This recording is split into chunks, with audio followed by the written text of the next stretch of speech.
Imam dalam gereja Katolik tidak menikah, apakah mereka adalah pria-pria yang tidak normal? Teman-teman, dalam tradisi gereja Latin telah sejak lama mensyaratkan imam agar tidak menikah atau hidup selibat. Yang pertama, ini disebabkan karena untuk menjadi imam dibutuhkan perhatian yang tidak terbagi. Lihat 1 Korintus bab 7. Agar imam dapat memberikan perhatian sepenuhnya kepada Tuhan dan gerejanya. Kristus menghendaki hidup selibat ini sebagai suatu pilihan bagi orang-orang yang ingin memberikan seluruh hidupnya bagi kerajaan Allah. Lihat Injil Lukas bab 18 ayat 29 sampai 30 atau Matius bab 19 ayat 29.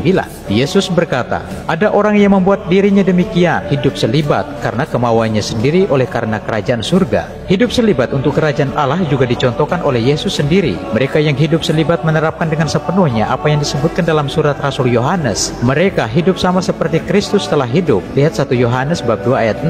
Rasul Paulus pun mengajarkan hidup selibat untuk kerajaan Allah dengan berkata, orang yang tidak beristri memusatkan perhatiannya pada perkara Tuhan, bagaimana Tuhan berkenan kepadanya. Orang yang beristri memusatkan perhatiannya pada perkara duniawi, bagaimana ia dapat menyenangkan istrinya, dan dengan demikian perhatiannya terbagi-bagi. Perempuan yang tidak bersuami dan anak-anak gadis memusatkan perhatian mereka pada perkara Tuhan, supaya tubuh dan jiwa mereka kudus. Tetapi perempuan yang bersuami memusatkan perhatiannya pada perkara duniawi, bagaimana ia dapat menyenangkan suaminya. Lihat 1 Korintus 7 ayat 32 sampai 34. Kehidupan selibat para imam dan para religius menjadi gambaran kebahagiaan sejati dan kekal dalam kehidupan surgawi di mana orang tidak kawin dan dikawinkan. Lihat Injil Markus 12 ayat 25. Yesus sendiri mengambil cara hidup selibat untuk kerajaan Allah sebagai cara hidupnya sendiri.